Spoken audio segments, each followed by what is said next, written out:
తెలుగు రాష్ట్రాలలో రైలు ప్రయాణం చేసే వారికి దక్షిణ మధ్య రైల్వే ముఖ్యమైన సమాచారం అందించింది.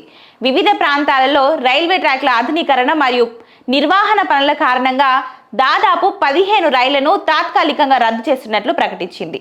ఈ నెల 19వ తేదీ వరకు ఈ రద్దులు అమల్లో ఉంటాయని అధికారులు స్పష్టం చేశారు. ముఖ్యంగా సికింద్రాబాద్, విజయవాడ, గుంటూరు వంటి ప్రధాన స్టేషన్ల మీదుగా వెళ్లే సర్వీసులపై ఈ ప్రభావం ఎక్కువగా ఉండనుంది. ప్రయాణికులు తమ ప్రయాణ సమయాలను ముందే సరిచూసుకోవాలని రైల్వే అధికారులు తెలుపుతున్నారు. మహబూబ్ నగర్ నుండి మన్యంకొండ మధ్య డబ్లింగ్ మరియు సిగ్నలింగ్ వ్యవస్థ మెరుగుదల కోసం పలు లోకల్ రైళ్లను నిలిపివేశారు.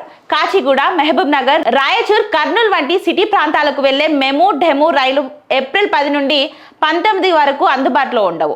అలాగే విజయవాడ నుంచి విశాఖపట్నం, కాకినాడ నుంచి విశాఖపట్నం మరియు గుంటూరు నుంచి తెనాలి మధ్య నడిచే రైళ్లు కూడా పాక్షికంగా లేదా పూర్తిగా రద్దయ్యే అవకాశాలున్నాయి.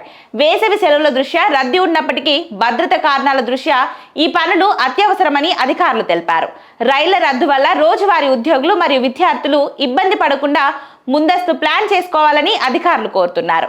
రైళ్ల స్థితిగతులను తెలుసుకోవడానికి national train enquiry system app లేదా అధికారిక వెబ్సైట్ను సంప్రదించాలని సూచించారు.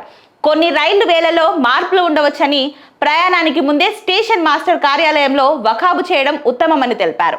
ప్రయాణికుల భద్రత కోసమే ఈ ట్రాక్ మరమ్మతులు చేపడుతున్నామని, దీనికి సహకరించాలని దక్షిణ మధ్య రైల్వే అధికారులు కోరుతున్నారు.